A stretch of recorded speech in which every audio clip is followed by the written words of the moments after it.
La vida de Julián Ortega no siempre fue un laberinto de silencios y rutinas milimetradas. Hubo un tiempo, hace casi 2 décadas, en el que el mundo se presentaba ante él como un lienzo lleno de colores vibrantes y promesas de grandeza. En aquellos años de juventud en la Universidad de San Marcos, Julián conoció a Elena, una mujer cuya energía parecía capaz de iluminar cualquier habitación. Ella era ambiciosa, amante de las artes y poseedora de una risa contagiosa que ocultaba, bajo su superficie, una fragilidad que él confundió con sensibilidad. Se casaron en una tarde cálida de primavera, rodeados de flores blancas y la convicción de que su amor era una estructura inquebrantable. Durante los primeros años, el matrimonio fue un idilio de viajes, cenas a la luz de las velas y planes para un futuro que incluía una casa amplia con jardín y niños corriendo por los pasillos.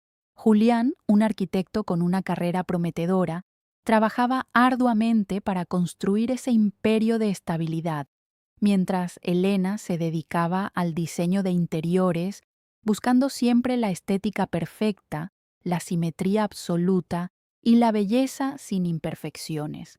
En ese entonces, nada parecía indicar que los cimientos de su relación eran, en realidad, de arena movediza, y que la primera tormenta real desmoronaría todo lo que habían edificado con tanto esmero.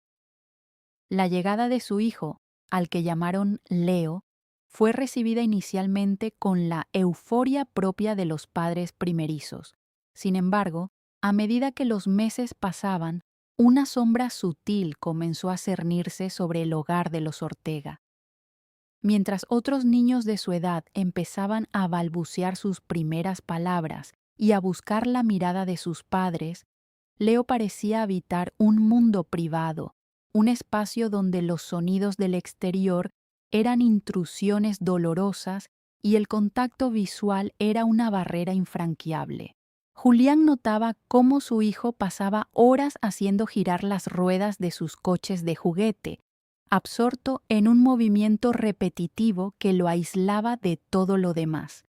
Elena, por el contrario, prefería ignorar las señales, atribuyendo el comportamiento de Leo a una personalidad independiente o a un desarrollo más lento de lo normal.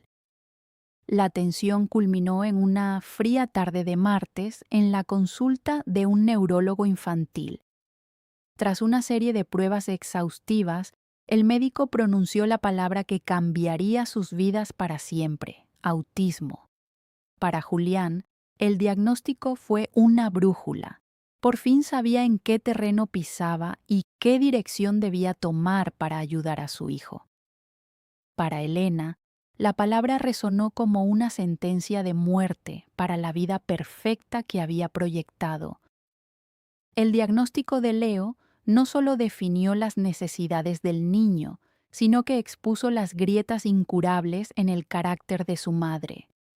A partir de ese día, el hogar se convirtió en un campo de batalla silencioso.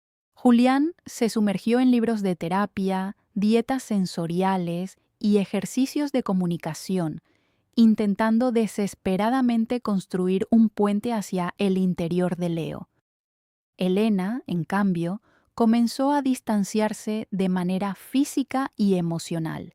No soportaba las crisis de llanto de Leo en los supermercados, ni la mirada perdida del niño que parecía no reconocerla como su madre. Ella buscaba desesperadamente una cura, una solución mágica que le devolviera al hijo normal que creía merecer, y al no encontrarla, empezó a resentir la existencia misma de su hijo y la dedicación absoluta de su marido. Las discusiones se volvieron constantes. Ella reclamaba que Julián ya no le prestaba atención, que la casa se había convertido en una clínica y que su vida se estaba desperdiciando entre pictogramas y horarios rígidos. Julián intentaba sostener ambos mundos, pero el peso era insoportable. Elena empezó a pasar noches fuera, alegando que necesitaba aire, que necesitaba recordar quién era ella más allá de ser la madre de un niño con necesidades especiales. El punto de quiebre fue un fin de semana en el que Leo sufrió una crisis sensorial particularmente severa debido a unos fuegos artificiales en el vecindario. Mientras Julián abrazaba a su hijo en el suelo, tratando de calmar sus temblores, vio a Elena en el marco de la puerta, con una expresión de horror y asco que nunca olvidaría. En ese momento, supo que ella ya se había ido, aunque su cuerpo todavía estuviera allí. El 15 de octubre amaneció con un cielo gris y una llovizna persistente que parecía empapar hasta los huesos. Julián se despertó con la sensación de un vacío inusual en la cama. Al bajar a la cocina, esperando encontrar el aroma del café, solo encontró un silencio sepulcral. Sobre la mesa de madera, donde solían desayunar, no había tazas ni platos, solo un sobre blanco con su nombre escrito en la caligrafía apresurada de Elena. Con el corazón latiendo con una fuerza dolorosa, Julián abrió la nota. Las palabras eran pocas, pero cada una de ellas se clavó como una daga. No puedo más. Esto no es lo que quería para mi vida. Leo merece a alguien que sea capaz de darle lo que yo no tengo. No me busques. Julián corrió a la habitación de invitados y luego al armario del pasillo. La ropa de Elena había desaparecido, junto con sus maletas y sus objetos personales más preciados. No dejó una dirección, ni un número de teléfono, ni una explicación más profunda que su propio egoísmo. Aquel 15 de octubre, Julián se quedó solo en una casa demasiado grande, con un niño de 4 años que no comprendía por qué su madre ya no estaba y un futuro que se presentaba como un abismo oscuro. Ese día, Julián lloró hasta que no le quedaron lágrimas. Pero cuando Leo se despertó y buscó su mano, el padre supo que no tenía el lujo de rendirse. La construcción de una vida a solas fue un proceso de demolición y reconstrucción constante. Julián tuvo que renunciar a su puesto en la prestigiosa firma de arquitectura porque las horas de oficina eran incompatibles con las terapias y cuidados de Leo. Transformó el garaje de su casa en un estudio improvisado y empezó a trabajar como consultor independiente, aceptando proyectos menores que le permitieran estar presente en cada momento del día de su hijo. Aprendió a cocinar platos específicos que Leo aceptaba comer, aprendió el lenguaje de los gestos y los sonidos sutiles, y aprendió que la paciencia no es la espera, sino la actitud que se mantiene mientras se espera. Los primeros años fueron una lucha financiera y emocional extenuante. Hubo noches en las que Julián se preguntaba si sería capaz de aguantar un día más, pero luego veía a Leo lograr un pequeño avance, como señalar un color o sonreír ante el vuelo de una mariposa, y todo el cansancio se disipaba. El mundo exterior se volvió secundario. Su universo se redujo a los límites de su hogar en Valle Sereno y a la pequeña comunidad de terapeutas y maestros que se convirtieron en su única red de apoyo. Julián se convirtió en el padre, la madre, el maestro y el protector, forjando un vínculo con Leo que iba mucho más allá de las palabras. Pasaron 10 años de inviernos silenciosos y veranos dedicados a explorar parques tranquilos.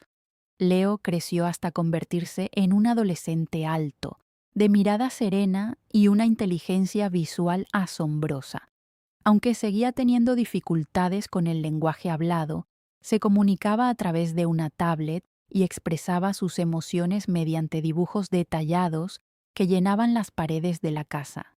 Julián, ahora con algunas canas en las sienes y arrugas que contaban historias de batallas ganadas, había encontrado una paz que nunca imaginó durante su matrimonio. Habían logrado establecer una vida funcional, hermosa en su propia singularidad. La ausencia de Elena se había convertido en una cicatriz antigua, algo que estaba allí pero que ya no dolía.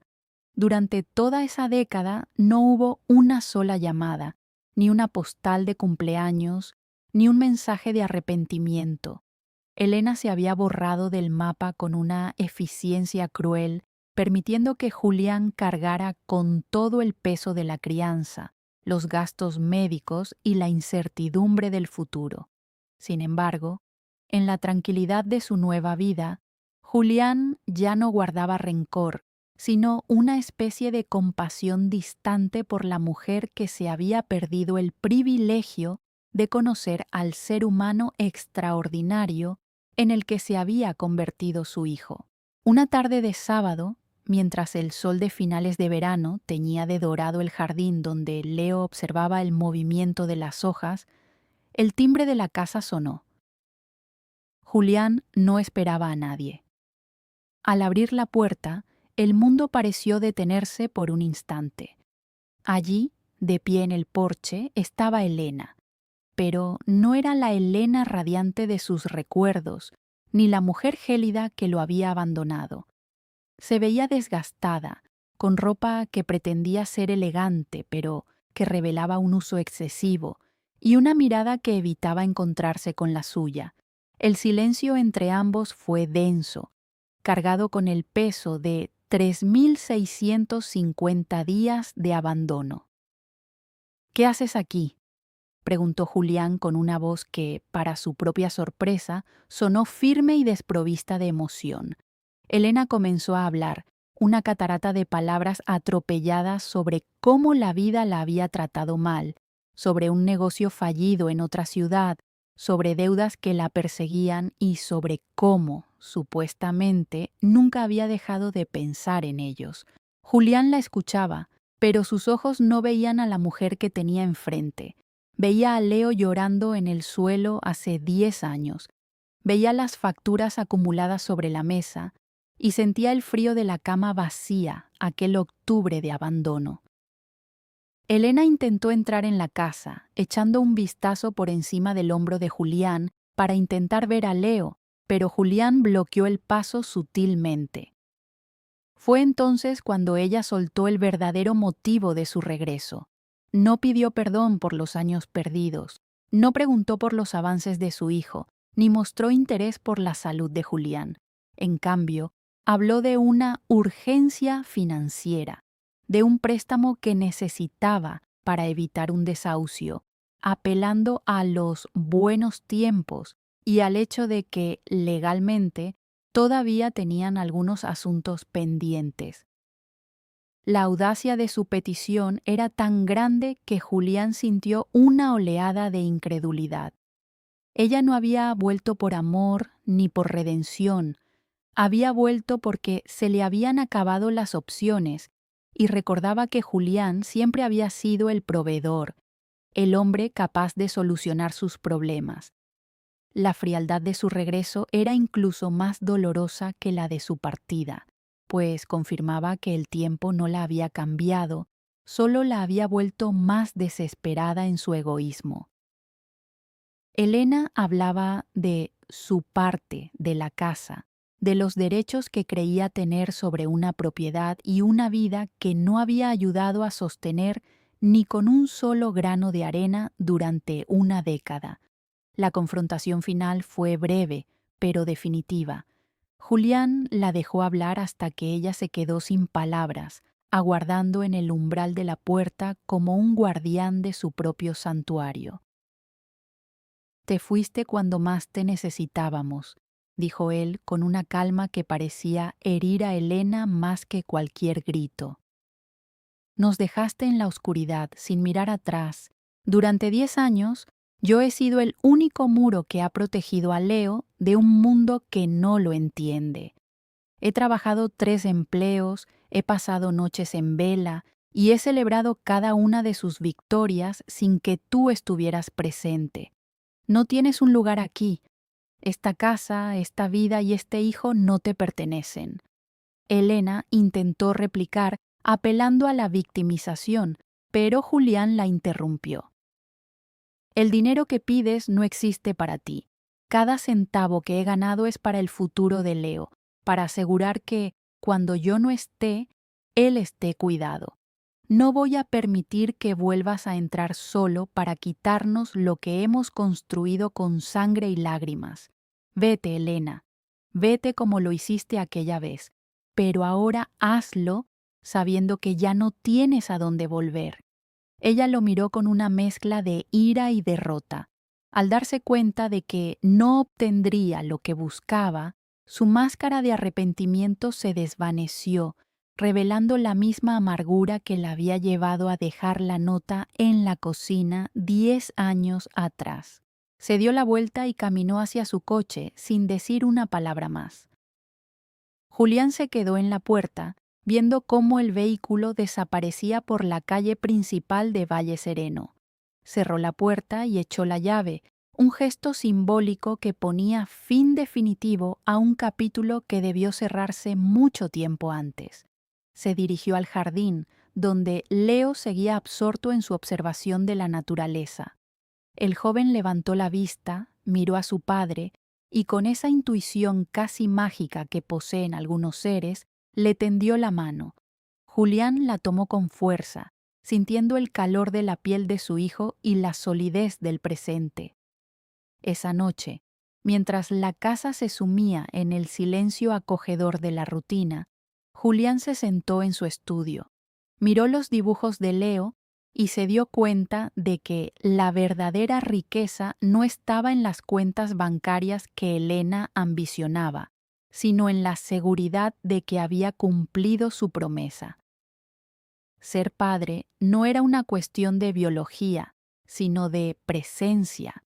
El abandono de Elena había sido una tragedia en su momento, pero también había sido el catalizador que le permitió descubrir su propia fortaleza y la belleza de un amor incondicional que no pedía nada a cambio. Al reflexionar sobre la década transcurrida, entendió que no era un hombre solitario criando a un hijo con discapacidad. Era un hombre afortunado que había tenido el honor de guiar a un alma pura a través de un mundo complicado. El regreso de Elena solo había servido para confirmar que el pasado ya no tenía poder sobre él. Julián se levantó, apagó las luces y subió las escaleras con paso firme. Al pasar por la habitación de Leo, lo vio dormir plácidamente, ajeno a la tormenta que acababa de pasar por su puerta.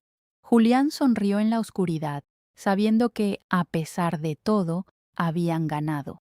El futuro seguía siendo un camino por recorrer, pero por primera vez en mucho tiempo sabía que no había nada que temer, porque su hogar estaba construido sobre la roca de la verdad y el compromiso inquebrantable. La historia de David Mitchell, o la de cualquier padre que elige quedarse cuando el camino se pone difícil, no es una historia de sacrificio, sino una de triunfo absoluto sobre el egoísmo. Y en ese silencio de la noche, Julián Ortega finalmente encontró el descanso que solo la conciencia tranquila puede otorgar.